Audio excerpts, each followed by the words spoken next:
Hey everybody, what's going on? It's me, John D. Villarreal. Philadelphia Phillies will welcome the... And we're getting ready for the show here. We're almost live. We had a little bit of some small little technical things.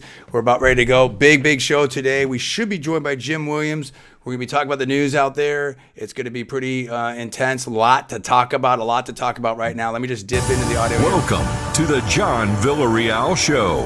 Now, here's John.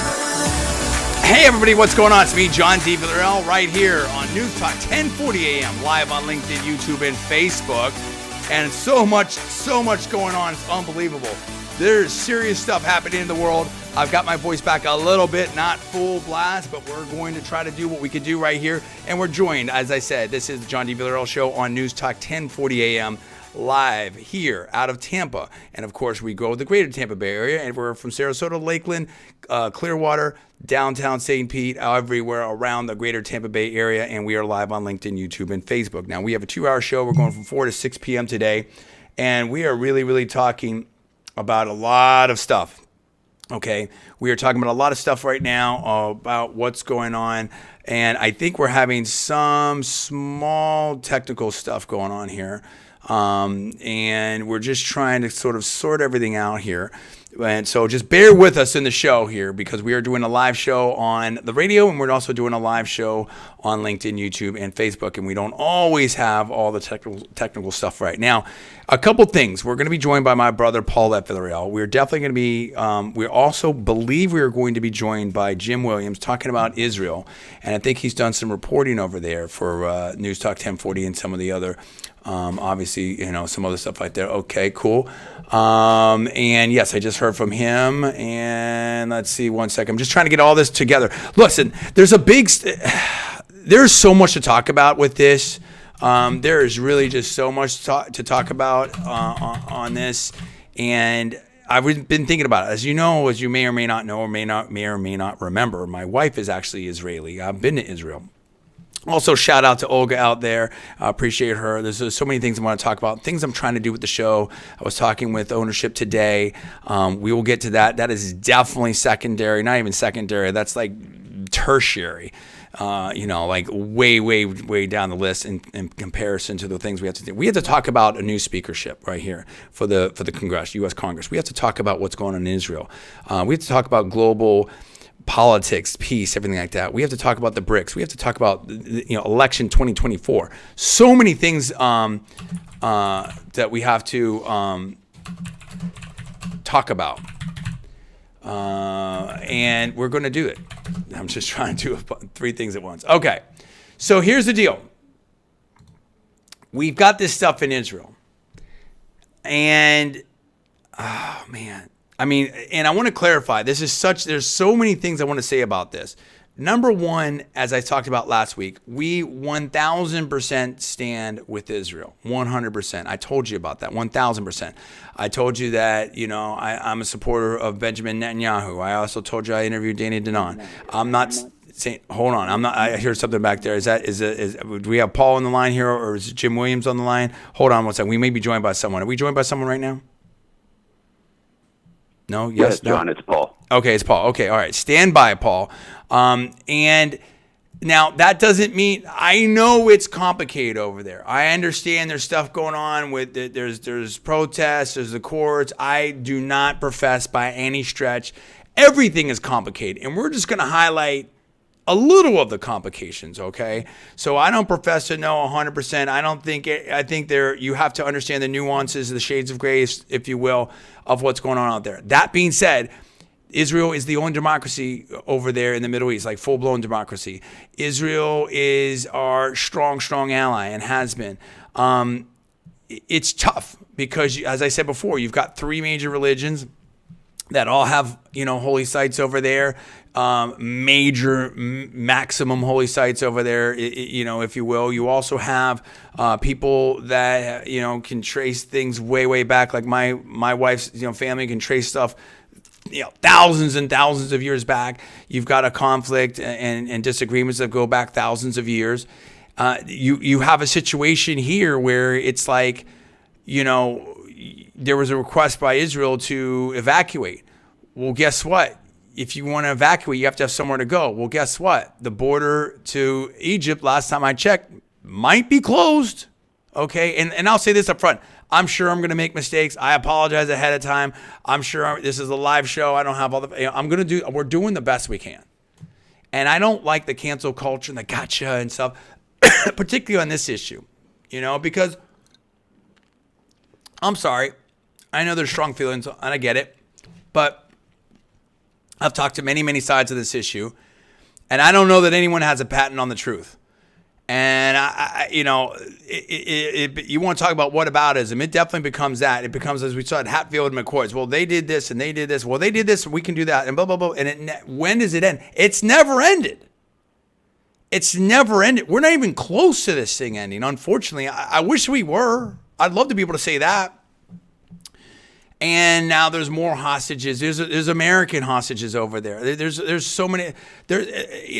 No hostage. And this is the thing too. Is there? And Bill Maher actually said kind of what I was thinking and kind of what I said last time, right? Which is to say that yes, Israel has the higher moral ground, but they could lose it. They could lose it. And I said that. And there was a reporter on Fox News. And I don't know if it's a Fox News reporter. Sometimes they have people in the region or stringers or maybe, I don't know. I'm not even going to characterize it, but I'm not saying this wasn't someone that I really identified with, that I really knew as a like regular Fox reporter. But they made a comment like, oh, and again, I'm not trying to mischaracterize it. It could have just been straight reporting. I'm not trying to put any kind of spin on this. And maybe I heard it wrong, but in my personal opinion, this is what I thought I heard. My paraphrase of something like, well, Hamas took so many hostages and now Israel's got 2 million hostages. Whoa, wait a minute, player. Wait a minute. And I didn't say it like that. That's me. That's the talk show host and me coming out, whatever like that, and emphasizing that wasn't there. That's my emphasis, not their emphasis. Okay. And that goes along with what Bill Maher was saying, which is to say, listen, you shut down the power, Israel. You shut down the water. You're not letting people in and out. I mean, okay, what? And here's the other thing. When I was on the air last time, I was not fully apprised of the absolute atrocities and the tragedy and the horrific, full-blown horrific nature of what had happened and what Israel had to endure. Unprecedented, unconscionable, terrible. And we 1,000,000% stand with Israel and stuff like that. Now, that being said, kind of what Bill Maher was saying, that does not give you a license to, and I'm not saying this is, but I'm just trying to, because I've seen some things out there, and of course, the internet's filled with, all kinds of stuff. That doesn't give a license to just go do whatever you want in Gaza to men, women, and children and stuff like that. So, and honestly, this is the ultimate challenge for Israel. And this really highlights the difficulties in it. And I kind of talked to some other people. Again, I talk to people on, that's what I do. I talk to people, right? Israel has to find a way to rid itself of the danger of Hamas, or at least provide security, right, for the people of Israel against Hamas. And now they've got Hezbollah there on the north in Lebanon. And yet they are embedded with the civilians in there, millions strong, in a very small strip of land, the Gaza Strip. Israel itself is super small. Gaza's way smaller. And now Israel is surrounded by other places that have strong, you've got a lot of people that are unfortunately are not in favor of Israel. And there's threats that Israel is surrounded by. And that's very unfortunate. Now, we saw it when President Trump was in office, and I will get to that later, with the Abraham Accords. There was a way forward. All of a sudden, we finally moved the embassy to Jerusalem. We had the Abraham Accords. We were talking to Saudi Arabia. We were talking to Dubai. I think maybe Qatar too. I may be wrong on that. I got to double check. But there was a dialogue. There was a path forward. There was trade. There was things that were going to happen. There's a lot of people that believe if you start doing some trading in these things, then all of a sudden you get get more normalized relations and stuff like that. So it was in that mix that I think that we had some hope. Now we're going the other way. And now with al-Sisi there in Egypt, I can understand where he's coming from, because he's like, look, if you saying that, how do we know who's going to come through the border here? Like, they had a whole problem with the Arab Spring. We talked about that, President Obama, stuff like that, and just in the time frame and all that. And there was, look at what happened to, a former, the leader Mubarak over there, right? And there's so many. I think I'm remembering that right. And if you were going to have tens of thousands, hundreds of thousands, millions of people, look what's happened in Europe and stuff like that. If you have this wave of refugees, how do you know who's in there? So I haven't even scratched the surface of this, and you see immediately how complicated this is. There are no easy answers. This isn't a football game. This isn't, okay, well, you kicked my toe, so I get to, do X, Y, and Z. And I'm not saying that anyone's saying that, but I think we have to have real caution here.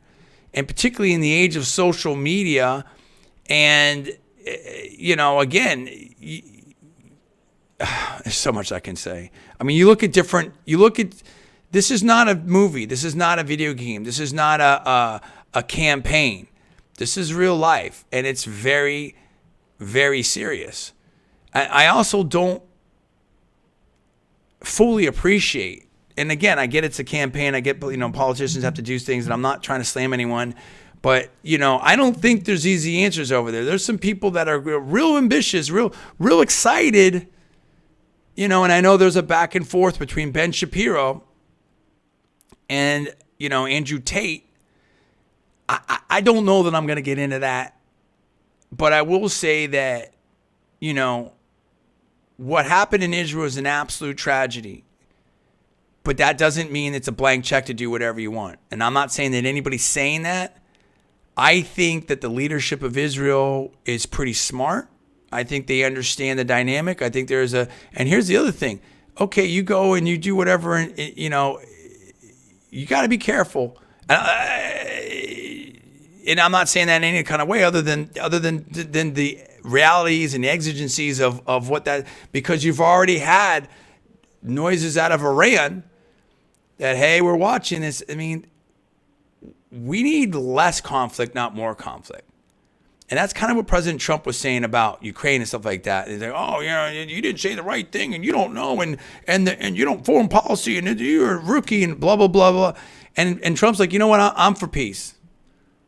I'm for less killing or something like that. Paul will kind of fill us in on that. So I'm sure we're going to be joined by Jim Williams here. It's going to give us some information. So I just want to clarify a couple things right there, which is, when I became when I became more informed and more briefed about the absolute atrocities that were happening over there, it's shocking.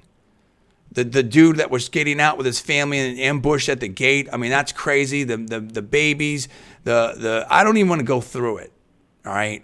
If you follow the news at all, you know how just devastating, horrific it is. I know people over there in the tech sector, some of the policy people I've interviewed, my family, literally some of them, I don't want to say too much, literally some of my family are in bomb shelters right now, I think, still, or were. It's super scary. It's no joke. At the same time, you've got millions of people in Gaza. I don't think they're all signed up for Hamas. You understand what I'm saying? And that's what I'm trying to say. You have to respect life on all sides. We have to find a way out of this. The weaponry and the ammunition and the capabilities military are so strong now. It doesn't take much. We have to figure out a way. Civil society has to say no to the extremists. That includes the Palestinians in the Palestinian street, or it could be fill in the blank. Lebanon, Israel, whatever. You can't have settlers, not following the rules either. And I'm not saying they are or they're not. And again, I'm saying that everybody has to respect. If you want to be respected, what's the golden rule, right? Do unto others as you want to do unto yourself. You want people to respect you, you got to respect them. And so, but here's the other thing too. We've seen massive exposure on the left. I think there's a lot of people I know. I'm not going to speak for everyone. I've had, a lot of Jewish friends. Obviously, I'm married Israeli and stuff like that. And, you know, and I know a lot of liberal people, whether it's in New York City or Berkeley or a law school at Berkeley or DC area or whatever. And I think there's been a real awakening to how extreme and radical the left has become in America. And, you know, when you have open borders and everyone's coming in, and then again, that's the other thing. We're the land of immigrants, right? You know, the plaque on the Statue of Liberty, I get it. I'm for it. My grandparents came over here from, on my dad's side, from Mexico. They did the right way. I've seen the papers, everything like that. So this maybe, we're talking about biblical stuff, goes back to King Solomon, stuff like that. How do you make the right decision when you've had this horrific incident that's happened to Israel, that has shocked the country, that has frightened people, that has horrified people, that has devastated families, that has killed families, and they're still living under threat, and you've got missiles flying? What do you do? What's the right thing to do for security, number one? Number two, what is the right response? You can't just bulldoze all of Gaza. What are we doing with Egypt? What is President Biden doing? What's up with President Obama? A lot to say about a lot of things. I think he made a statement, and Paul will bring us up to speed on that. Didn't say a whole lot from what I didn't follow all of it. I've been busy this week, but I've been following some of this. This is a very, very serious issue right now. And I don't think there's a lot of easy answers. If there were easy answers, this wouldn't be going on for 2, 3, how many thousands of years, right? But I think we're at a point now where, again, the dangers and the weapons are so good, and you'd like to think that we're at a place in 2023. We got to find a way out of this, because it's not just affecting that; it's threatening to suck in so many other countries, including the U.S. We have an aircraft carrier fleet over there. Meanwhile, they're still trying to fund more stuff from Ukraine. What are we doing? Gosh help us if something happens in Taiwan or North Korea. What are we doing? Paul, let's bring you in here real quick to tee up some of this stuff. Bring us up to speed on and hopefully we'll be joined by Jim Williams soon. Bring us up to speed on what's going on over there in 4 minutes here as we get to the break.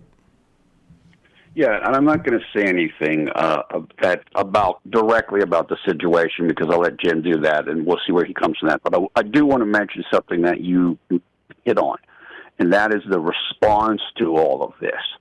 And some of the biggest response that we're seeing to this is from some of the very wealthy businessmen in this country, including some people from the tech sector. And some of them are connected to Harvard. Harvard had a kind of controversial letter that was signed by a number of different student groups. And it was, it just felt, people thought it wasn't proper. Let's just put it that way, in terms of what was said soon after the first wave of incidents over there. And there have been a number of people tied to Harvard. There have been a number of people tied to, or at least one person tied to the University of Pennsylvania, and a couple other people saying, look, we don't support this. We want people to speak out against what was said. And if you don't speak out against it, I think we're going to stop donating to you guys. So there's starting to be a real pushback from powerful people on this, which is something that you alluded to earlier. So I wanted to mention that. Yeah. Some of the names are Bill Ackman, I believe was the name. Oh, yeah, sure. Who's Bill Ackman. The University of Penn person is I think Governor Huntsman from Colorado, or John Huntsman. Okay. Yeah, sure. Remember? Yeah. Yeah. Mm-hmm. He was, very, I believe, a pretty wealthy person, obviously a pretty powerful person. There's been a number of people. There's been basically, I want to say Bill Ackman basically had a comments like, look, I want to know who signed this list so that I don't accidentally hire them. And he basically said that, 12 other CEOs basically came out in support of him. And again, not to crumple free speech, and there's questions about that, but more like, look, I don't, almost kind of the moral aspect of it. Do you want to hire somebody that said that type of a thing? And it's a delicate question, I mean, there's issues about it, but you are getting that kind of blowback right now. That's happened quite a bit, and I think it took a little bit of time for people to settle into that. And what you also mentioned, which is, I don't think people appreciated the scope of this until a few days in. And then once they did, it was like, whoa, this is a different thing. And so it has created a lot of reactions. And there's been demonstrations and counter demonstrations and statements and then retracted statements. Sorry, real quick, Paul. And again, people are going to push back on this. We'll talk about this, and I'll explain why I say this. In some respects, not saying it, all the way, in some respects, this is the natural extension of woke. When you keep letting more extreme, and it's not even it's celebrated. And someone else put this somewhat, well, I'm not going to totally sign on to this. I'm just going to say it, and I can't remember who said it to attribute it. But the fringe was the fringe for a reason. And when the fringe becomes mainstream, at some point, like, things don't make sense. It's kind of like Bill Maher said this about, when 1% becomes 50%, it's projected to be 100%. Well, the math just doesn't work, right? I mean, and it's not just one issue. It's on a range of different issues. We have so much to talk about here. It's a serious issue. We're going to stay with this. I'm joined by Paul at Villarreal right now, and we will be joined probably by Jim Williams here soon to talk about this. Very, very tricky issue. Really appreciate you being out there on Newstalk 1040 AM. You'll listen to John D. Villarreal radio show and live on LinkedIn, Facebook, and YouTube. Stay tuned. Be back in about 6 minutes.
Hey, what's up, everybody? John D. Villarreal here on the John D. Villarreal Radio Show.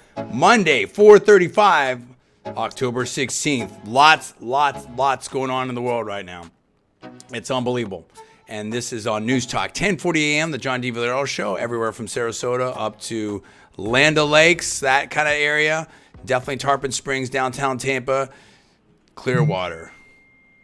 We have a lot of different areas that we cover here. Lakeland, Brandon, all kinds of different places, Ellington.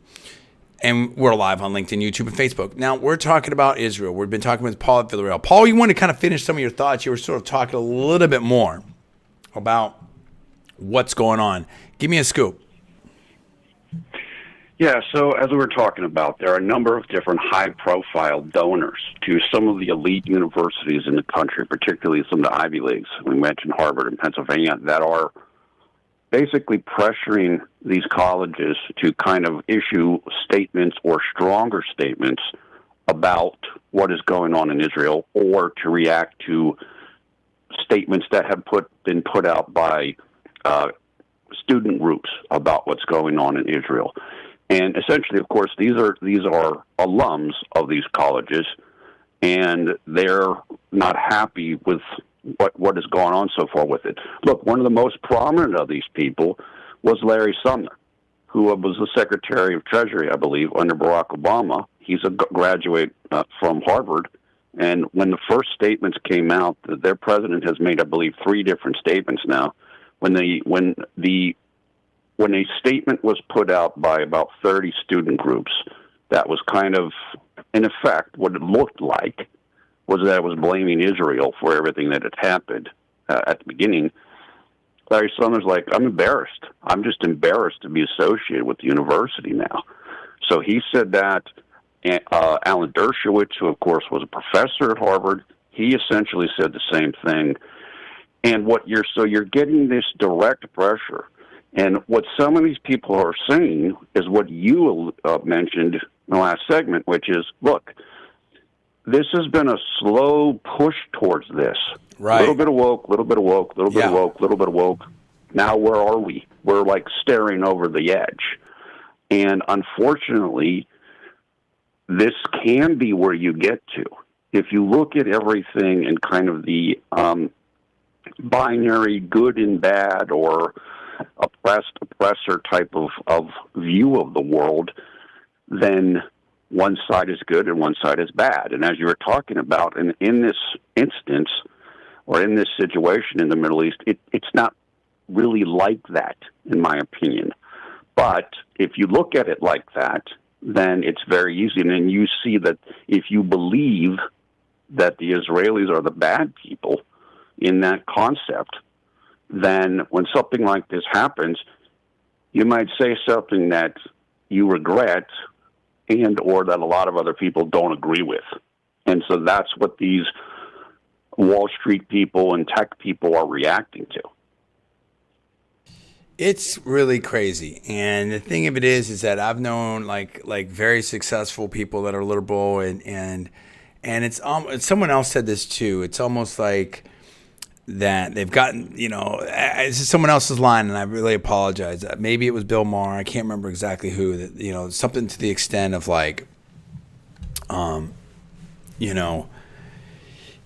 that religion, that we've gotten beyond that. We've gotten beyond religion. It's very gauche. It's just very, very, very unclassy and stuff like that. These kinds of things, and that people are more high-minded or whatever now, or that's my bad paraphrase of what I thought they were sort of saying. And yet, I don't think they've really, and I know a lot of people, again, from these big cities that are super liberal, and yet I don't think they're aware. And this is the same thing that Rush Limbaugh said, and other people have said, like with great Rush Limbaugh. There are such inherent contradictions. Even Dave Rubin's talked about this, right? And someone else was talking about this. There's inherent contradictions in the liberal coalition, the Democratic coalition. These groups that are this voting coalition, basically, that really, in many respects, is at odds. Perfect example. You've got people coming in from Latin America, a lot of them are traditionally Catholic and, strong family values, whatever it might be. And they don't sign on to the Planned Parenthood or NARAL agenda, right? And yet they're both ostensibly, some people think that they might all be part of this Democrat coalition. And I can go through the list of things that don't make sense like that.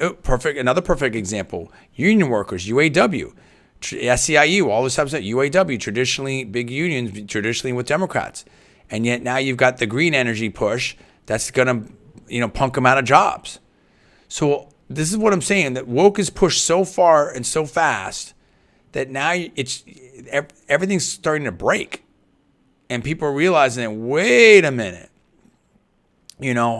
yeah, okay, I thought Trump was crazy, and I thought, and or whatever. Well, now you realize that the people that are ostensibly on your side, how do they feel about you? And we're in this weird place. And this is the danger of a bunch of different things. The danger of woke run amok, and the danger of looking at the world through this identity politics and groupthink. When you see people as groups, when you see people in this identity politics, I don't even like that name. Pretty soon it just becomes, and then someone else said this too: the left will eat its own. And that, when you study Marxism, when you study communism, when you study socialism, stuff like that, it's a never-ending thing. You saw the atrocities in Southeast Asia, with Pol Pot and stuff like that in Cambodia. We saw stuff in Vietnam. We've seen stuff in China, Maoist China. It's like Cultural Revolution.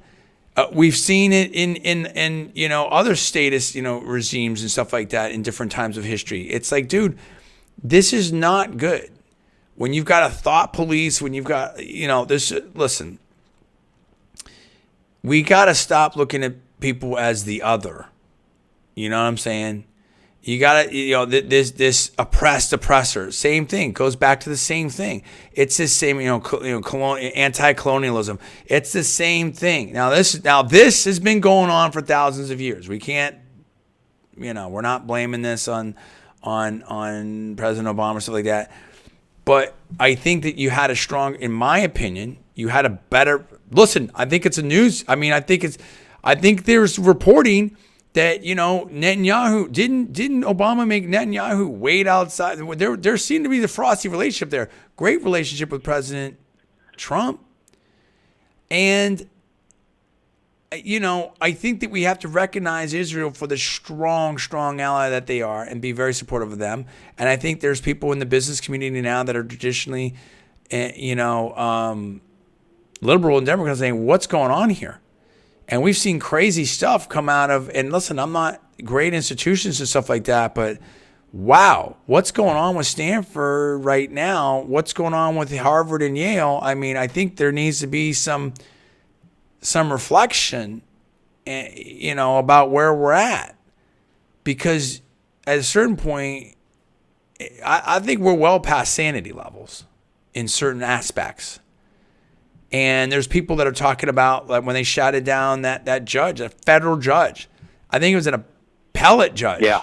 Right? And like now and then someone else at Yale, hey, we're not hiring any as a judge. We're not giving clerkships to any people coming out of Yale right now. You know what I mean? This is getting very serious. The left loves to, and I'll bring you right in here, Paul. The left loves to boycott and loves to, they love their little lists of shutting people out and boycott, stuff like that. Well, listen, it can happen to them too. And people were finally, and again, I'm not all for that, but at a certain point, you have no other option than to vote with your dollars. Like here's the thing. If the left is going to be in crazy land, people are getting off that boat. We don't want to be in crazy land. And now I think that the wokeness and the lack of support for Israel, if you will, and the lack of leadership that we had in President Trump and the Abraham Accords, stuff like that, and this vacuum of power and whatever's going on with some of these, different conflicts and stuff like that, has created a situation where there's instability, and that's not good, right? And so we've got to find a way forward. We don't want to be in forever wars. We don't want to be, and I think yes, there's conflicts that have been here, but I think wokeness has supercharged this stuff, Paul. And I think we have to get back to some sanity. That's what I'm saying. Go ahead. Yeah, I just interjected because I wanted to back you up on what you were saying about the judges. That's another instance of this kind of wokeness run amok that we've seen, which is judges shouted down at Stanford. I'm trying to remember what the other judge was shouted down at or something. Yale. Yeah, Yale. They had somebody come and they couldn't whatever. And, as you said, some of the higher judges, I want to say it was a circuit court, maybe the Ninth Circuit Court. Yeah, circuit. Yeah, circuit. That's what it was. You know what? We're not hiring you. We're not hiring graduates from those law schools anymore. Because, as you said, unfortunately, there's a limited toolkit that you have to deal with this. And the only way that you can maybe deal with it in a sensible way is kind of like the Bud Light situation, which is, as you said, you vote with your dollars, you vote with other means. And somebody who is connected to the whole situation about hiring law clerks is like, yeah, you want to stop it? That's going to stop it really quickly. And so that's kind of what's happening. Well, let me just say this real quick. Sorry. Let me just say this real quick. I went to law school at Berkeley. A lot of people know that. And I will tell you this, and I'll say a couple of things real quick because I wanted you to keep going, Paul. Number one, I believe if I was a quote-unquote sellout, I think I would have been retired by now. I had so much big things going on in Silicon Valley. We started doing the videos and did the whole thing with conservative media and started doing stuff, basically speaking out against President Obama, and the whole thing went silent and it just, everything shut down like very quickly. And back then, people thought you were crazy. Now everybody knows cancel culture is super, super real. Hey, by the way, have we ever got an update on what's going on with Russell Brand? Just putting that out there. I have no idea. But I mean, it's just interesting that the accusations are real quick. The accusations against Johnny Depp are real quick. It took years for him to try to get some of his name back and stuff like that. And I don't know any of the facts of these things. I'm just saying that it's always all of a sudden there's a litany. You can find it. You can find these accusations real quick. So what I'm saying is the shutdown can come real quick. The cancel happens immediately. Okay, and at the same time, what I found when I went to school and stuff, I'm not going to name names. I'm not like that. But I mean, it's just, unless it calls for it. But in general, sometimes I'll step up, I'll tell the truth, but anyway, you understand what I'm saying. Like, I'm not trying to mess with anybody or any organization, stuff like that, whatever. But I am trying to be very honest, stuff like that. But I'm not afraid to speak truth to power and tell it like it is. And we know that. That's why you listen to John D. Villarreal radio show here on Newstalk 1040. I will tell it like it is. But what I'm saying is that, there's people that are down for the cause and they're big liberals. Let me tell you something, player. They signed up for those big corporate jobs. They were all about the do-re-mi, the money.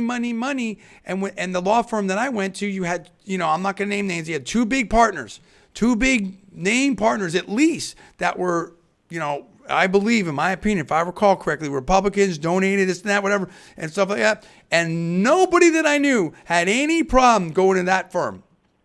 They were all about it, but you know why? It paid the most prestigious. So what I'm saying is that, and I'm not saying this is necessarily exclusive on the left, but you find, I'm not trying to take a partisan shot. Give me a second here, audience. I want to be careful about what I say. In general, there's a ton of sellouts. And if you're someone that is constantly changing your avatar and you're with the new woke thing and all of a sudden whatever the in thing is, whatever the new fad is, you're jumping on that, maybe you're a little bit more of a sellout than the next person. Does that make sense? And so those are people that might, drink the Kool-Aid on woke pretty quick. Oh yeah, I'm all for that. If that gets me paid, and no less than Sam Bankman-Fried was talking about that. Yeah, if I just say these things, I can do whatever I want. So we are in this situation where people want to be influencers. They want instant celebrity. They want instant money. They want to go for the woke. They want to get elected. We've got elected representatives. Are they representing the people anymore? Are they, as Vivek Ramaswamy said, graduate of Yale Law School, are they super PAC puppets?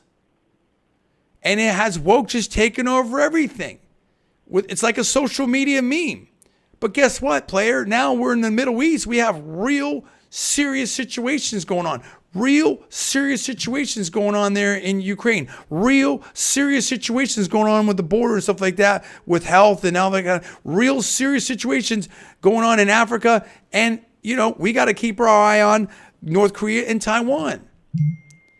It's crazy. Okay, it's totally crazy. So, Paul, go ahead. I just want to put that out there because there's a lot of sellouts. There's a lot of people, they'll talk a game, but they're all for the money. But once they get in, so their values, they got no problem taking the money, no problem taking the job. But once they're into the job, then they'll shut out the conservatives. I know that. That's my opinion. That's my personal opinion. I'm not alleging any facts. Then they'll shut out the long march to the institutions. Let's get in there. Let's go stealth. Let's get the money. Let's get the power. Then we'll shut out everybody else. We'll look through their social media. We'll make sure, maybe allegedly, potentially, we'll make sure that we get people that agree with us, not the conservatives in there. So we're in a crazy space in the world right now. We're live on LinkedIn, Facebook, YouTube. Go woke, go. Let me just say this real quick. Go woke, go broke. That's what people are saying this. Business leaders. I just saw another thing. I'll say this real quick, Paul. Another thing where ESG funds, the BlackRock, they're going away from this. Why? Because it's not working, dude. It's costing money. So you want to hurt them, you hit them in the pocketbook. Go ahead, Paul. Yeah, I mean, I agree with you. Things have been something you just said that I lost sight of, but it's that is what people feel about all this. They feel like it is going too far. Oh, I know what I was going to say. You were saying about the long march to the institutions, which is a quote that I believe is attributed to a man named Antonio Gramsci, who was from the 1920s, but it was actually said by somebody like in the 1960s. It was kind of, again, this, the far left, let's make things, very, very woke and et cetera. And the concept was, if you cannot change things quickly in a revolutionary manner towards the left, then let's do it bit by bit by bit by bit. And I think that is what we're seeing more of now, and we've seen an acceleration of it in the last 15 years or so. You and I were both in college, good colleges, in the early 1990s, in the mid-1990s. And this was going on then. The little short steps were taking place then. We both know that. We both had classes that were involved in it. And again, we're for everybody. We want everybody to do well. It's different to be for everybody than to pick somebody that's not on your side and say that they're the oppressor. That's not the same thing. You mentioned Netanyahu, Obama and Netanyahu. Yes, I do believe that's true, that there wasn't exactly a welcome mat placed out in front of the White House for Netanyahu by Obama. And President Biden, there was a period of time where it was basically reported in the media that he wasn't going to invite Netanyahu to the White House because he disagreed with him on certain things. Crazy. He did invite him about 2 weeks ago, but in however long time that he's been in the White House, Netanyahu's never come to the White House still. So that's what are we doing, dude? Are you kidding me? Yeah, no, it's totally true. Going back to the Wall Street and the other wealthy people and the universities, the New York Times had an article about this the other day by Rob Copeland. Let me just see what it's titled here: "Warning of grave errors. Powerful donors push universities on Hamas." And in right beside where the author's name is, Rob Copeland, this quote: "In reporting this story, Rob Copeland spoke to big donors at Harvard, Cornell, and Stanford and other universities, some of whom have pledged hundreds of millions of dollars." So these are the big boys. These are the big spenders. And the first person that they mention in the article is Ken Griffin, who, as you and I both know, is a super donor for the GOP. And it's, again, these people are not happy with this. It's one thing to kind of like, okay, you guys are, maybe it's a little bit out of control, or we think so, and maybe some of these universities have groups that are supporting the BDS, boycott, divestment, sanctions, movement against Israel. All right. Then this incident happens, everything changes. The perspective completely changes, and you understand why that is. And so, yeah, there's a lot of pushback going on right now. Yeah, Ken Griffin of Citadel fame, no doubt about it. And so, look, this is crazy. This is really crazy. I think people are waking up to this, and everything. And that's the thing. Like, there's a lot of people, on the left, and I think now, who you got to think about who's supporting Israel. You know what I mean? And really, who's supporting democracy? All these people, it's all about democracy. Well, who's the only democracy? What's the only democracy over in the Middle East right now? So I think we have to be in at the same time. Like, and again, I don't want to get too deep into this, but Ben Shapiro versus Andrew Tate, and I think that a lot of what Ben Shapiro said was right on point. At the same time, yeah, I don't want to get involved in this. I think that what I'll give Tate is this. I mean, Tate is someone that's been in the ring, has seen combat, may have seen some tougher situations. It's always easy for someone else to do the fighting for you. You know what I'm saying? So and again, military. I mean, I don't want to get too. I think that, and Trump has said this, and other people have said this. I think that you have to have a strong defense, but who was it? Patton? I can't remember who it was. I mean, was it Lincoln? It was one of these things. It's like, war and battle is sometimes, unfortunately, even today, sometimes a necessary thing, but it's never, it should be the last option. It's never a fun thing. It's never a glorious thing. And, both sides lose. Both sides lose. And that's the thing right there. So, I think that we've been involved in a lot of conflicts, and there's people that in America now that are getting like, what are we doing with Ukraine? Is that a win? Are we going to be able to come out there with anything? Look at Afghanistan. Look at Afghanistan, 17 years. And look at how we left that. So, I think we have to be very judicious and very thoughtful. And there's some that are maybe a little too, let me flip it around. I want to put it in a different way. There are some that I think are a little bit more thoughtful, a little more cautious about going into the next conflict than others. And that's the thing. And I think that that's where there's been a disconnect, with the Bill Kristols and these people with Trump, right? That's one part. Would you agree with that quickly, Paul? Paul, you there? Sorry, I was on mute there. Mm-hmm. I do agree with that, and something that I should mention. I don't want to talk too much about what might be going on there if Jim comes on. There is apparently a report out today that President Biden has on standby 2,000 American soldiers who could head over there.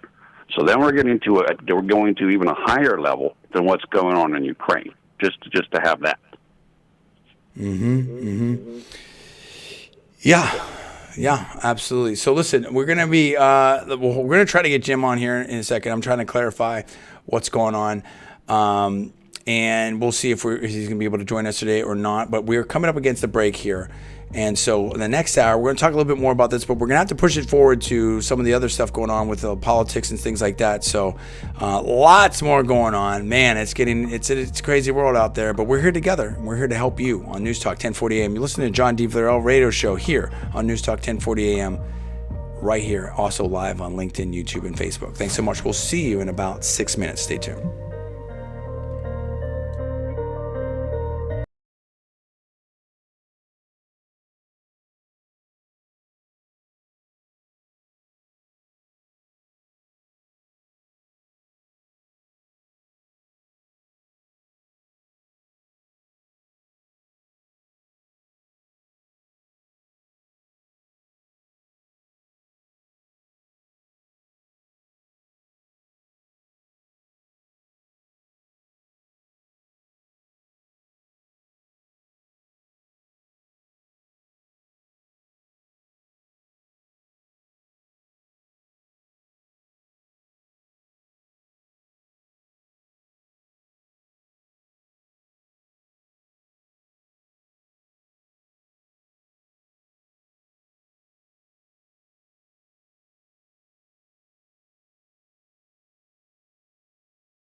Hey, and we're back here right now on Newstalk 1040 AM.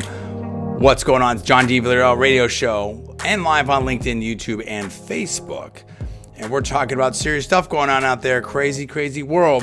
Hey, but there's also, we're talking about Israel the first hour. We may be joined by Jim Williams. We're efforting to try to do that, to get some reporting on that. I think that would be great.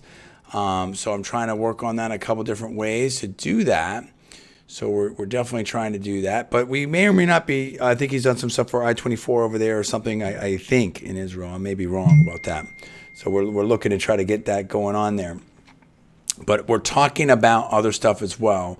Let's see. I may have gotten, yeah, okay.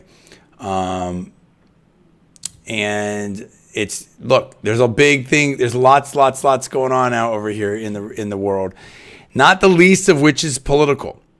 Okay, and we have a speakership. Paul, bring us up to speed just very briefly on the speaker. It looks like it's Jim Jordan is looking a little bit closer now. I know there's a lot going on there. And there's some people, some of the insiders who are not happy because he kind of represents sort of Team Trump a little bit.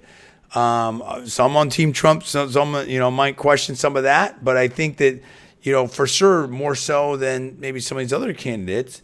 And where are we at? Where are we at with the speakership? Are we going to have a speaker this week, you think?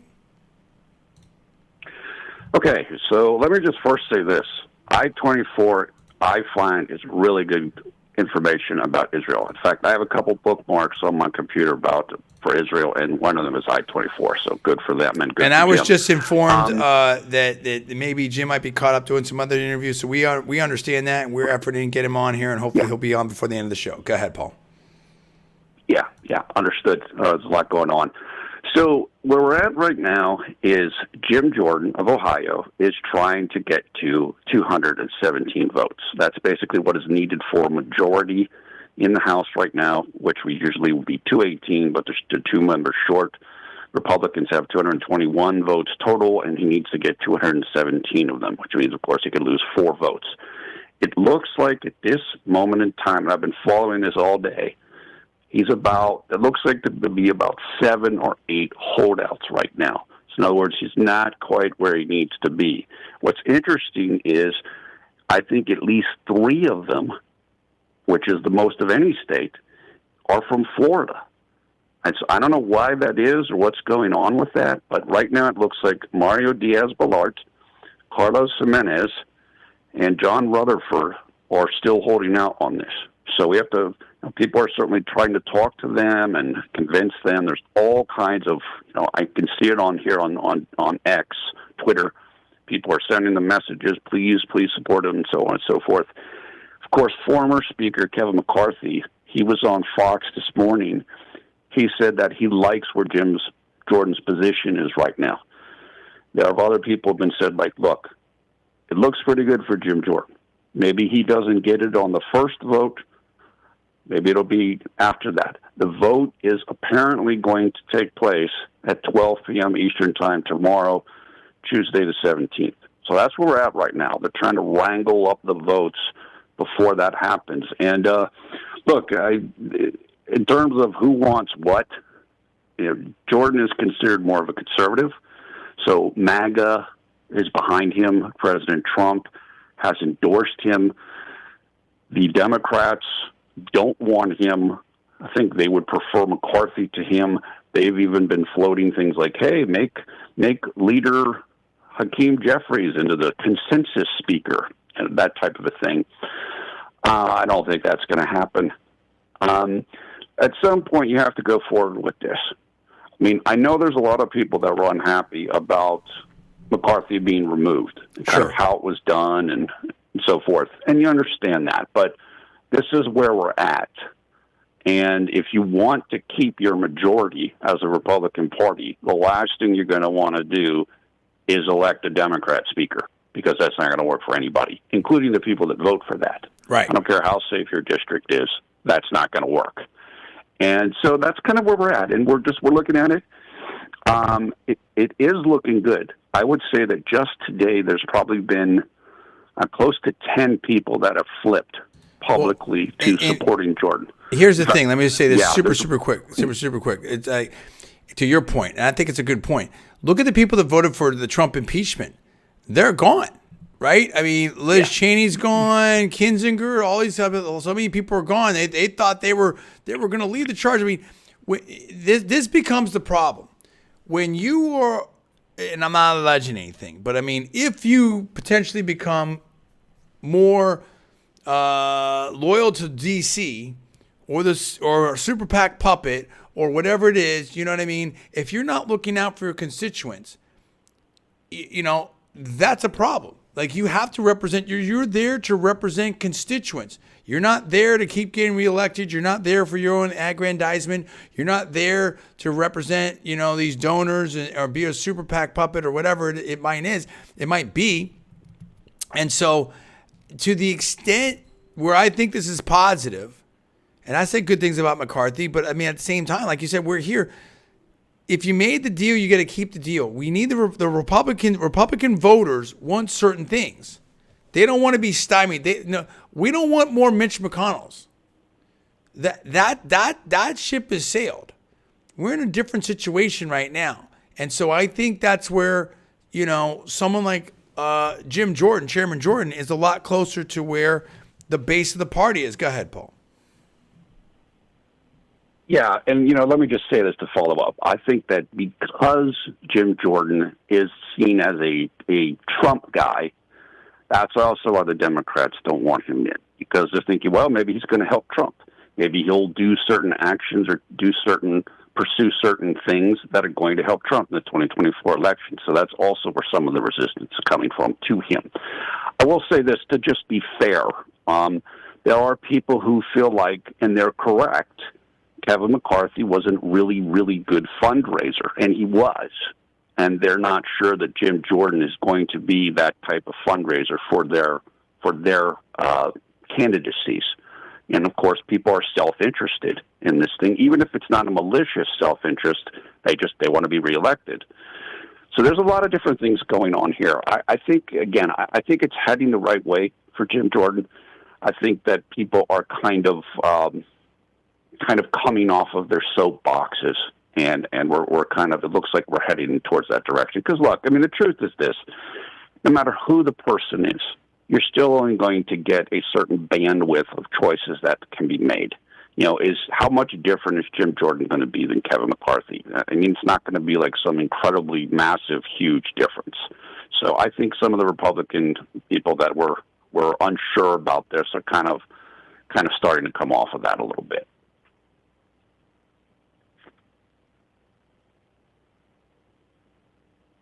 Okay, I got you. John? Absolutely. No, right here. I'm trying to juggle a couple things. I am efforting. I apologize to the audience. I am efforting right now. I think we will be joined by Jim Williams here, and, you know, very, very shortly. Give me 1 second, audience. Okay, and we're working on that. There we go. Okay, so hopefully we'll get an update. We'll get an update on what's going on, and that's important. Listen, there's a lot of stuff going on. Some people are saying that, you know, we're going to see, you know, what it, you know, this. I'll rephrase it. You know, the sophistication of the Israeli army, and I hope so. There's serious situations going on out there, and you know, there's some people are saying that, like, hey, Hamas is not letting people evacuate. Other people are saying, like, you know, yeah, the Hamas is embedded here with the civilian population, and other people are saying, you know, there's other reports saying that they can't evacuate through the Egyptian border there, and Egypt's like, hey, we're not going to let them come over here unless you let supplies in, and so it's super complicated, dude. You know, and we'll see what happens here.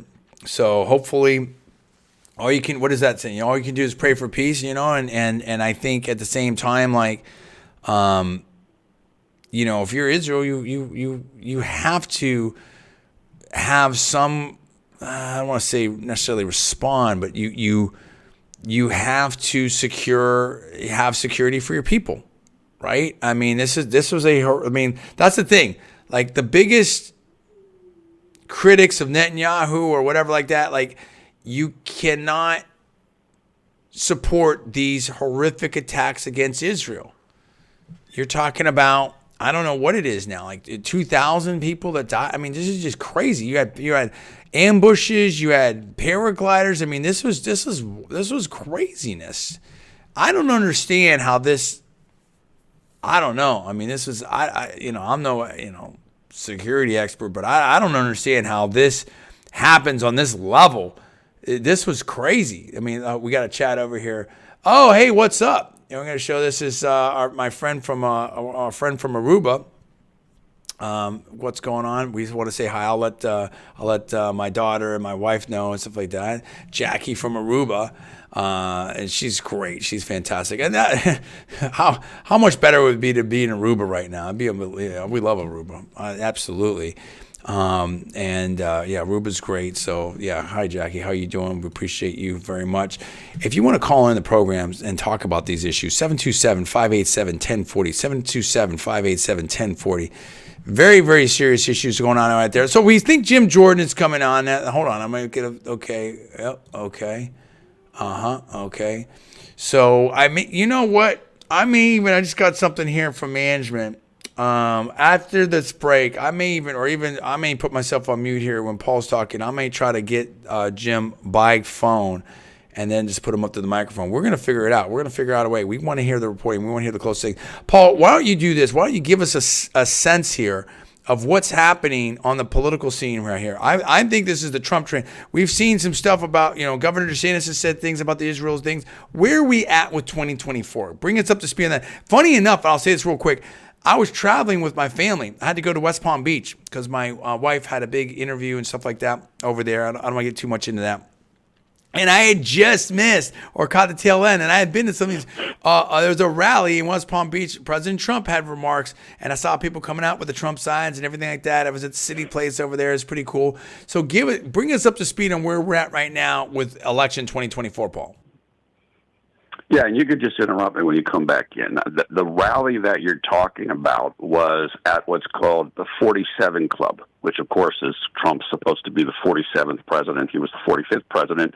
That is in West Palm Beach. That was a huge rally. There was about 3,500 people at that rally. It was totally packed. And he gave a very long speech there, but it was good. It was the longest speech that I have seen him give on the campaign trail. I often will do reports and kind of summaries of his speeches, and so that's what John is talking about there, and he saw people coming out of that speech. Okay, so what's going on politically? What's happened today is that the D.C. Judge Chutkan, has placed a partial gag order on President Trump in regards to the January 6th case. And what she said was that Trump is not able to say anything, I guess. I don't know if he's able to say anything, but he's not able to say anything negative about Special Prosecutor Jack Smith, anybody on Jack Smith's staff. He is not allowed to say anything negative about the judge, and he is not allowed to say anything negative about anybody on the judge's staff. This has caused a whole bunch of blowback on the right, people saying, look, the judge is basically taking away President Trump's First Amendment rights. She's also supposedly committing election interference because he is not able then to kind of defend himself in the court of public opinion about what's going on with this trial. Trump himself has said that he will appeal the order, so he's going to appeal it to a higher court. It'll be interesting to see where this is going to go. We have to see that, but that did take place today. Also, recent polls coming out, polls showing President Trump up in Pennsylvania, Wisconsin, Michigan, and very close in the state of Minnesota. So these are swing states, Rust Belt states. Of course, I live in Pennsylvania, and the poll in Pennsylvania made a lot of sense to me. I want to say that Trump was up six points, but Republican senatorial challenger Dave McCormick was down to incumbent Democrat Senator Bob Casey. So Trump up, McCormick down. That's what I think is going on here personally. I had seen polls showing McCormick up, and that just didn't jive with me. President Trump is extremely popular in this state, even though President Biden also has a lot of support because of the whole Scranton in his background. Scranton is in northeast Pennsylvania. That's the setting of the the popular old comedy series, The Office. That's set in Scranton, Pennsylvania. But Bob Casey is I believe, a second-generation politician. Very popular name in this state. He's doesn't have any scandal that I'm aware of. Just basically the brand of Casey is big here. Dave McCormick he ran a good campaign when he ran against Dr. Oz in the 2022 Senate primary. He barely lost to Dr. Oz. He ran a good campaign. However, Dave McCormick has spent a lot of time in his career. He was in the Bush administration, I want to say that the W. Bush, as well as he was a hedge fund manager in Connecticut. It's going to be difficult for that type of a person with that type of a background, in my opinion, to win in this state. Even though, again, I give him credit for some of the advertisements that he ran against Dr. Oz, him in the hunting jacket, and that type of a thing, because that's what people want to see here. And I personally don't believe he's going to beat Bob Casey. I do think, however, that President Trump can win here, even though it's going to be difficult for him to win here. I feel, though, if he does win here, it's almost assured he's going to win the election, because all he would need to do, in my opinion, is win Pennsylvania and Georgia, with everything else falling into line, and he's going to win that. Right now, Georgia looks really good, looks very good. So the Minnesota poll is pretty shocking. I mean, Minnesota is a very difficult state for Republicans to win. And I think, in the blowout election of 1984, when Reagan won 49 states, the only state he didn't win was Minnesota. So that kind of gives you a sense. The pollster that I follow online, and I certainly encourage other people to follow him, his name is Rich Barris. His handle on Twitter is at People's Pundit. He had noticed a poll recently coming out of Illinois, basically showing that Biden's support in there had gone from plus 17 over Trump to like plus 8. And as soon as he saw that, he's like, I'm telling you right now, Minnesota's going to get really close, because I think they're beside each other, and you get a lot of the same trends in the voting. Sure. He was right. Right now, Biden's at 40 and Trump is at 38. Okay, and we've got some stuff going on in the economy. Economy's rough right now. Well, first of all, let me ask my producer people there at Newstalk 1040. Is Jim Williams on the line at all? Is he there? And I need to bring him in, or no? If he's there, Jim, if you're there, go ahead and speak up right now. I'll give you a little bit of airspace here just to see if we can connect with you. Okay, so I'm just going to assume not. So we're working on that. I'm sure he's busy. He's lots of interviews, lots of different things going on there. Okay, understood. So he's not there yet. So we're working on that. We're trying. Paul, I know this economy is crazy. A lot of people are living paycheck to paycheck, and it's getting very, very difficult out there for people. Give us a sense of that. I saw some kind of report like 67% of people are living paycheck to paycheck, and that's people making up to $100,000. It's even more if people are making less than that. I mean, LinkedIn's laying off people. It's just, a lot of people are working 2 full-time jobs. I mean, there's a lot of stuff going on out there. This economy is very tough. When you look at the whole political situation, some people think that we're going to head it for a real major hard landing. I mean, we have over a year to go until this election. Where are we at with this economy right now, and what impact do you think that could have on the election 2024? I think it's going to have a big impact. And I think if things don't get considerably better, and pretty quickly, it's going to hurt Joe Biden considerably. As you mentioned, I mean, look at some of the statistics that I saw. Hello? Hello? Yeah, go ahead. John? Oh, hey, is this Jim? Jim, we are joined. We are okay. I just got it right now. Okay, Paul, sorry. You're fine. Take a break, Paul, for a second. audience out there, News Talk 1040 audience right here. You know, we do the show live on LinkedIn, YouTube, and Facebook, so there are some technical intricacies with that. We are joined by Jim Williams, who has done some reporting for I-24 in Israel. Now, Jim, we have about 3 minutes to the break, so give us a very short intro for you. I will hold you after the break, so we have about a 6-minute break, and then we'll definitely dive into it deep on the other point of it. Tell the audience, the News Talk 1040 audience, who you are and what's going on out there. Okay, real quick. Jim Williams, a graduate of Chamberlain and USF, grew up in the Tampa Bay area, and am now and have been working with News and Sports Talk Florida now as the managing editor for the past 6 years. I also a contributor to I-24 News in Israel and France 24 News with Europe. I deal mainly in what's going on here in the United States, specifically more in the on Capitol Hill, what's happening or not happening there in that regard. So that's how I work with I-24, and I've covered pretty much all the major events from the standpoint of that is phenomenal. We appreciate election. Yes, sir. We appreciate your expertise. I would love to get your thoughts on the whole speakers race here later on the next segment. Give us a quick 60 seconds or a minute and a half on an update on Israel right now.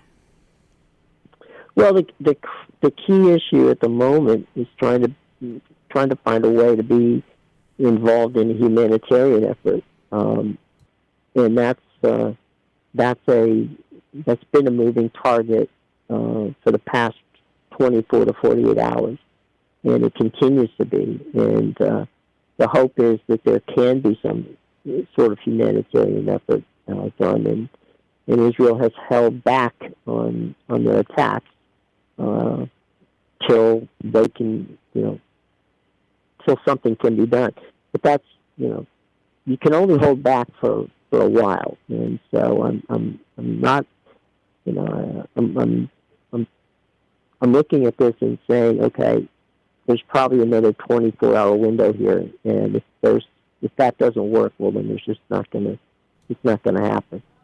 As far as the humanitarian effort's not going to happen. They're going to have to go and do what they got to do, which would obviously be beginning their assault in Gaza. Wow, this is a lot of important stuff to talk. Are you able to hang out for the next segment here? We'll probably I got to hold you over for like 5 or 6. Okay, great. We'll hold you. We have got about 5-6 minute break. We probably pick it up again at 5:34 until the end of the hour. Looking forward. This is Jim Williams, who does some stuff for us here on News Talk 1040, News Talk Florida, but also does some reporting for I-24 in Israel, who's going to give us a little breakdown, a big breakdown, and we're going to dive deep into the next segment. Also, probably be joined by Paul at Villarreal as well for more on the political stuff. So you're listening to John D. Villarreal radio show here on News Talk 1040 AM all over the greater Tampa Bay area. And we also... Oh, no, we're going to keep going. We're going to keep going. Okay, good. We're blowing out the ads. We're going to keep going. So... Now, but that's good. It's a good little station ID anyway. News Talk. This is the John D. Villarreal radio show here on News Talk 1040 and live on LinkedIn and Facebook and YouTube. So, Jim, give us a sense of it. I mean, obviously, unfold for us just what happened for those that have been busy and maybe not up to speed on everything. We had this attack by Hamas. We had a multiple cities, multiple attacks. Give us a quick highlight of that, and then bring us up to speed. Like, what if you don't know anything? What happened over there? Well, last Saturday,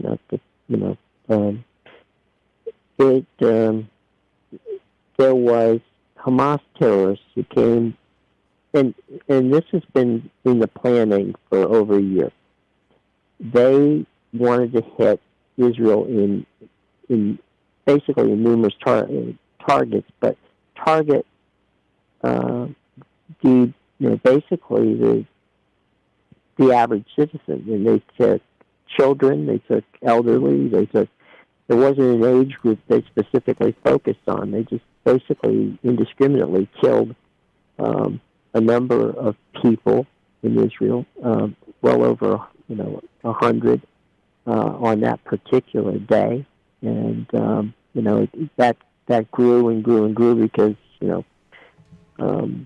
things happened during that the time. There was a music festival.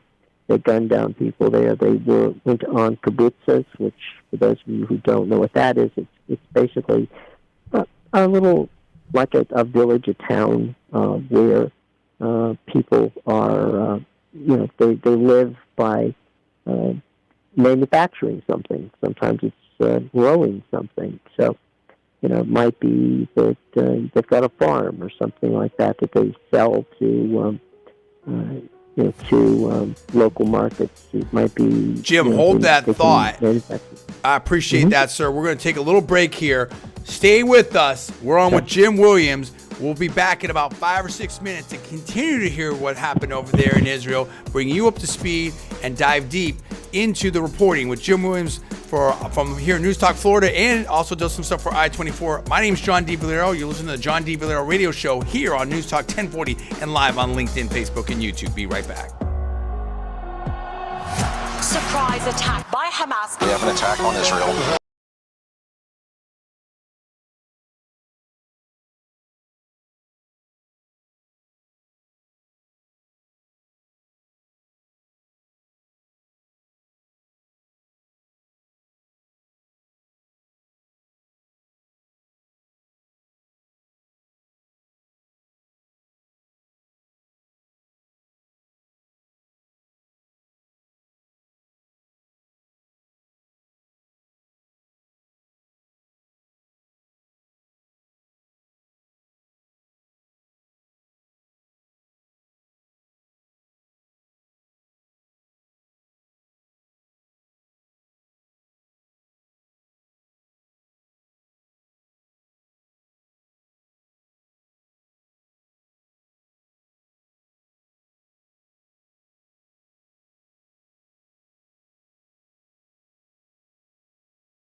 Less stress.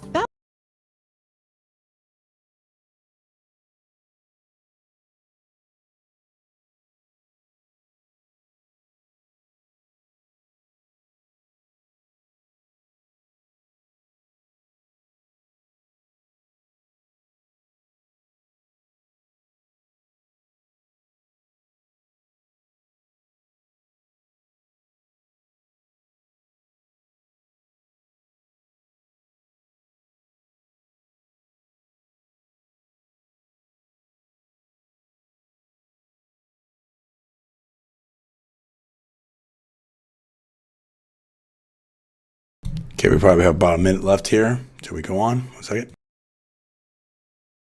Spokeswoman.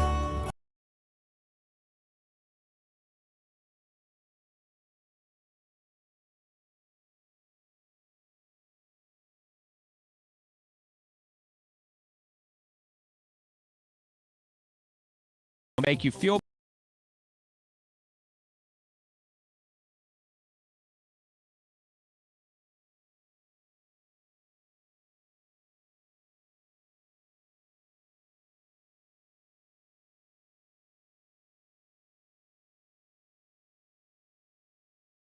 loss. Simply mix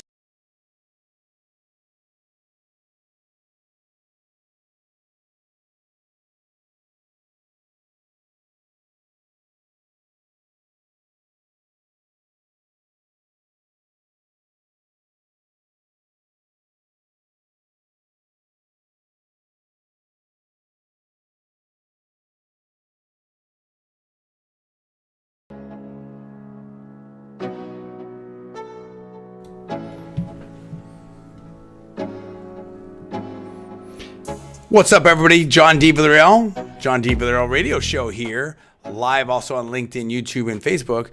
This is, we're on Newstalk 1040 AM. You're listening to John D. Villarreal Radio Show on Newstalk 1040 AM, all across the greater Tampa Bay area, everywhere from Wesley Chapel, Lakeland, Brandon, downtown Tampa Bay, downtown St. Pete, Clearwater, Tarpon Springs, here in Sarasota, Bradenton, all over the place. And we've been kind enough to be, we're joined by Jim Williams, who's been kind enough to join us. Jim has done some reporting for I-24 in Israel, but Jim also does some duties for us as the Washington Bureau Chief, the Digital Director, and the Director of Special Projects for News Talk Florida and Sports Talk Florida.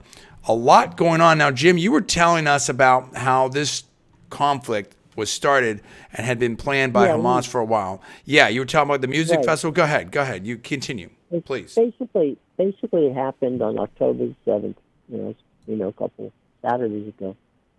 There were at least 1,300 Israelis killed at that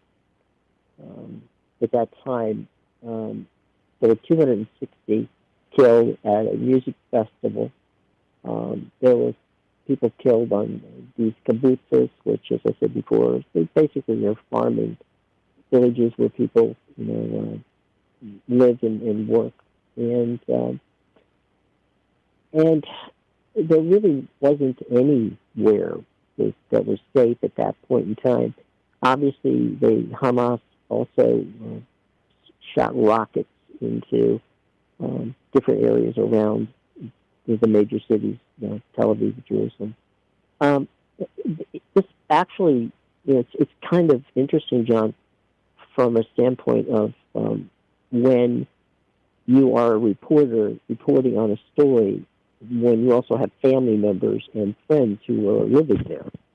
So both my wife and I spent a great deal of time during the Saturday and Sunday periods trying to locate family and friends, and it's a bit different from a reporting standpoint. Yeah, absolutely. When you realize, okay, I have to process this, but at the same time, I need to know, how are these folks doing, and hopefully nothing happened to them. Fortunately, very fortunately, no one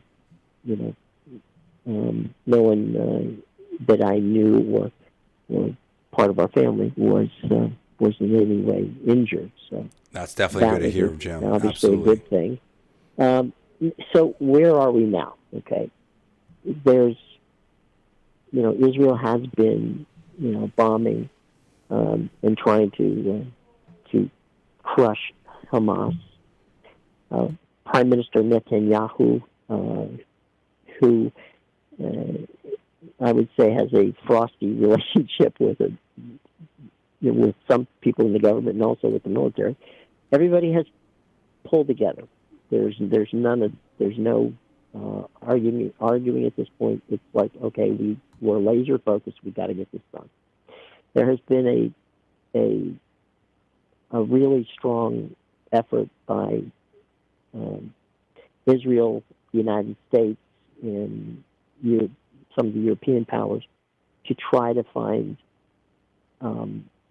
Egypt, Jordan, members of the region, if you will, to take innocent Palestinian folks who need to get out of the Gaza area, because obviously Israel wants to go in there and get Hamas and potentially get some of these 199 prisoners that were taken hostage by Hamas. If they can, liberate them, that's obviously a goal as well. So they've given them 24-hour notice to get out of there before the bombing starts. But you're moving 500,000 people. The problem is now that Egypt and Jordan and other places have not rallied. We thought at 9 a.m. this morning that was going to be the case, that they would at least begin the process of rallying, but that bogged down and it hasn't happened yet. So, the ground war, which Israel really doesn't, they may end up fighting a war on 2 or 3 different fronts here, and that's very difficult when you consider the size of the country is smaller than New Jersey. So, yeah, there's talk about like issues from Hezbollah to the north, and now Iran's talking about some stuff. I mean, lay that out for us. Like, I mean, what is Israel facing right now? Israel's facing, if Hezbollah were to get into this, things would get really bad really quick. Not that it isn't bad now, but I'm just saying we're looking at this now from 40,000 feet, not on the ground, but philosophically, what would a war look like, right? Hezbollah, with the Iranian missiles, they're far more potent and far more difficult to knock down with the Iron Dome, which the United States and Israel put together, and the United States has helped fund it. It's those missiles would be very difficult to knock down. The ones that Hamas sends out are basically very old missiles. They don't really have a believe me, they can do damage. My point being that when they fire them, they actually literally don't know where they're going to land. That's not the case with Hezbollah. Those missiles they have are very targeted. They're very new, and they could easily, reach a Tel Aviv or a Jerusalem and do some serious damage. So the hope is that is not going to happen. That there won't be a situation with Hezbollah. The Iranian deal is, Iran and Qatar have been funding Hezbollah, and Qatar has been funding Hamas for years. The problem is, if you want to negotiate with somebody in a peace situation, you can't negotiate with Hamas. They're a terrorist organization. You can't negotiate necessarily with the Palestinian and the PLO because they really have no power. So, when people say, well, Israel's killing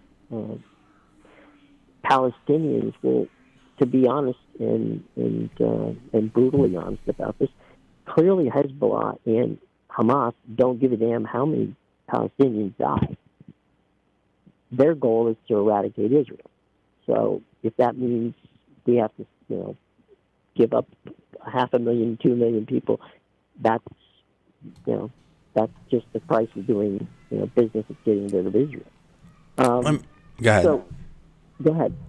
I was going to ask you, to what extent when President Trump, and I don't want to get very partisan on this, but it just seemed like when President Trump was in there, the vibe was so much different than President Obama or President Biden. And maybe I'm misreading that, and maybe that's my bias with my politics.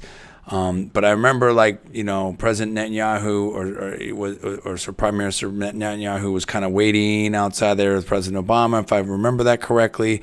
I think that maybe it seems like there's been a change in tone between President Trump. Like, where were we at with the Abraham Accords? I mean, it would seem like we had trade going, we had people going to Dubai, we had different things going on with Saudi Arabia. Like now, it's almost like we're going backwards. And I don't want to necessarily sit here and cast aspersions or blame, but how did that happen? And is there, I mean, I know right now, obviously Israel has to, deal with their security and everything like that, but is there a reasonable path to peace? Were we on the right track with the Abraham Accords, and how do we get things back on the right track? Maybe that's the better way to put it. Well, we were very close to nailing it down with what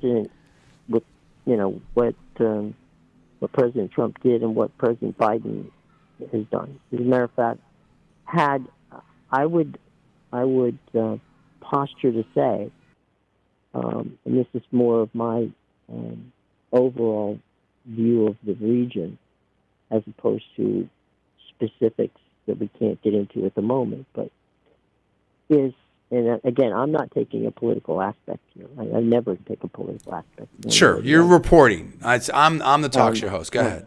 I'm giving you the factual situation, and that is the linchpin has always been, will the Saudis buy into this? Okay. In reality, and they were very close to making this work, and they may still end up being close.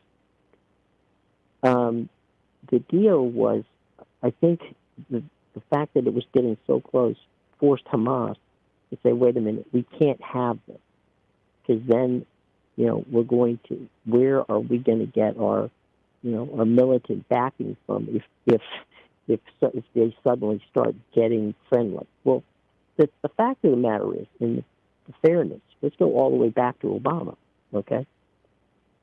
The Israelis have been doing business with the Saudis, the Qatars, the Jordanians, Syrians, for years, for well over a decade. Mm-hmm. It's just it hasn't been published a lot because these folks, meaning the people in the region, need to use the Palestinians as pawns. I mean, why, if you're quote unquote, if you're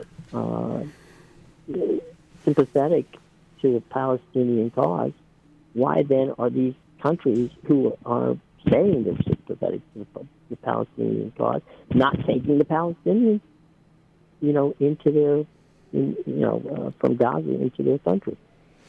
I must also say, and this is the fact again on the ground, from my knowledge of being the people in Israel, the people in Israel are very much for a two-state solution. Right. One of the people who I spoke to, who was a dear, sweet friend of ours, who we didn't get for a couple of days, in her building that she lives in Israel, there are Palestinians. Everyone lives side by side. That's what people don't understand. Right. Everybody knows everybody. Everybody lives side by side. Go ahead. Right. They go to each other's homes. Right. They daily celebrate with each other. Right. Yeah. So this is not a Palestinian deal. This is a terrorist deal. Okay. Don't get the Palestinians mixed up with Hamas or Hezbollah. So you're kind of saying as pawns. So if I hear you right, you're saying that we were close to peace. We were on the right track with the Abraham Accords, with President Trump, President Biden, and now it's like, okay, here's Hamas, here's Hezbollah. If we have peace, kind of why do they need to exist? We're out of business. There you go. And so it kind of forced their hand in a way.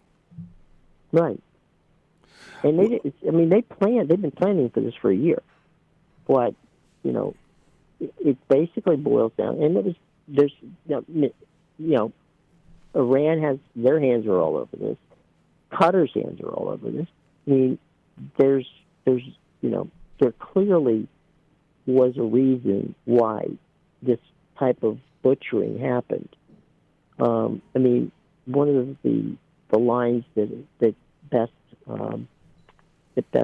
equated it for me was, a gentleman who told me, well, look, when we had our 9/11, we quickly decided, okay, here's what we're going to do. I mean, the United States decided what they were going to do under President Bush.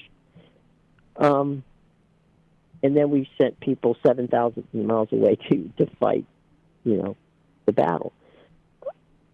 Israel had a 9/11 issue, and they are 700 feet away from the problem. So it's not, when different scope.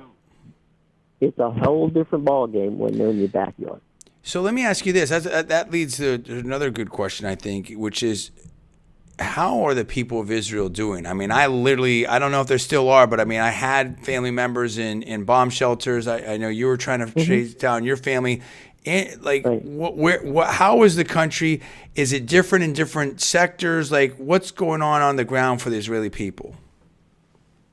It's, they're all afraid. They're very mad at the government, extremely mad at Prime Minister Netanyahu. But all that being said, again, let me get back to the point. Despite being angry, despite being, feeling as if the government screwed up big time, they're just getting together and, working hard to stay together and be, and be as supportive as they can of their troops and fighting. I mean, they're doing what they have to do. You can fight the political aspect of this later. So let's talk about. You don't have that luxury. No, right. And let's talk about that. I think I saw a report that they said no to Zelensky going over there. I think that Prime Minister Netanyahu is going to talk to Russia a little bit. I mean, obviously, there's a lot of different things to balance out right now. It's a very tenuous time.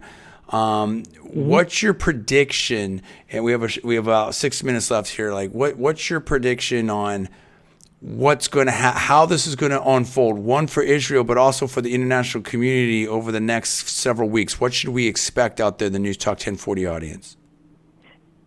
I'm hoping, but this is, if they have to go and do into Gaza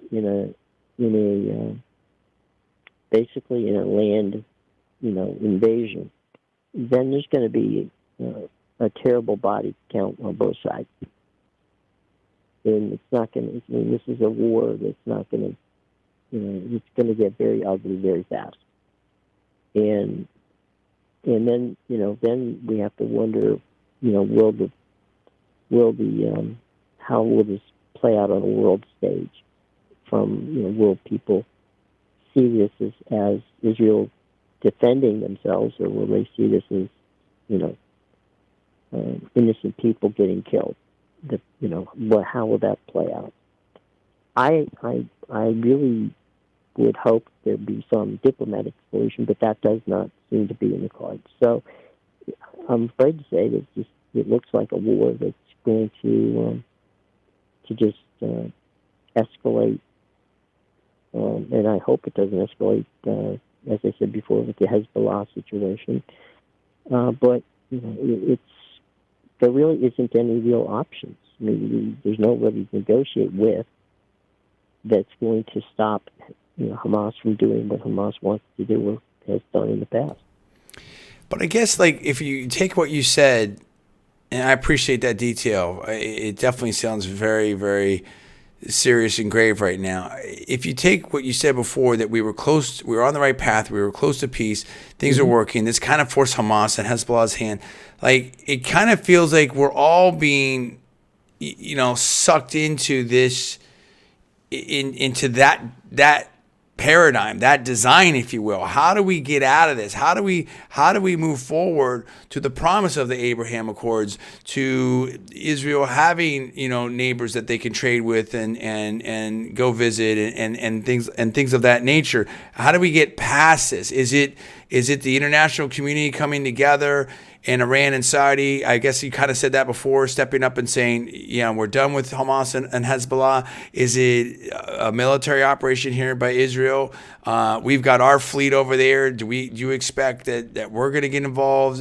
I mean, how do we get out of this in the future? Like, I mean, I guess everyone's been working on peace in the Middle East, right? But I mean, what is the recipe for that? And only we have 2,000 years. So, yeah, only 2,000 years, right? I mean, but is there It's taken a while. yeah, is there, or at least stability, right? I mean, do you see what's the way forward with stability at least?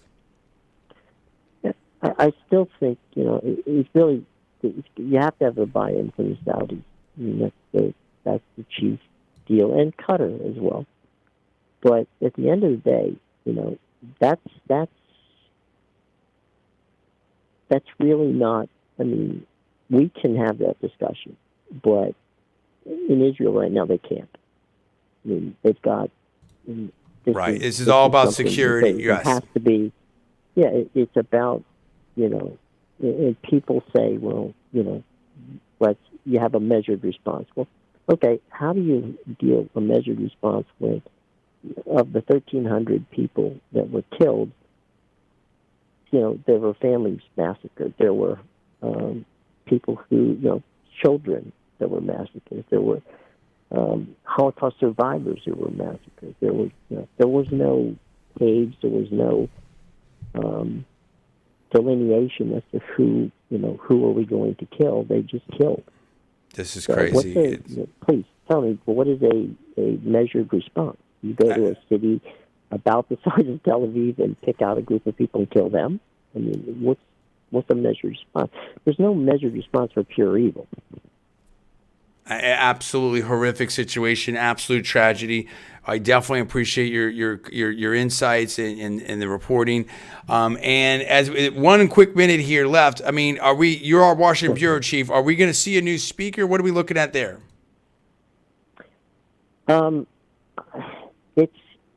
It's a hard sell for Jim Jordan, and he may be able to get close, but I don't see that happening. It's, is it possible? Yeah, sure, anything's possible. But I think that Jordan in that position is going to cause a ton of moderate Republicans to be in peril in the House. So they may win the House. He may win the speakership, but they may in 2024 lose the House. Crazy. Hey, we've been joined by Jim Williams here, the Washington Bureau Chief Digital Director and Director of Special Projects for Newstalk Florida and Sports Talk Florida. My name is John D. Villarreal. This is the John D. Villarreal Radio Show here on Newstalk 1040 AM and live on LinkedIn, Facebook, and YouTube. Have a great week. Important subjects that we covered today. Also appreciate Paul at Villarreal as usual. Have a great week. Stay blessed. Stay safe. And I will see you next week.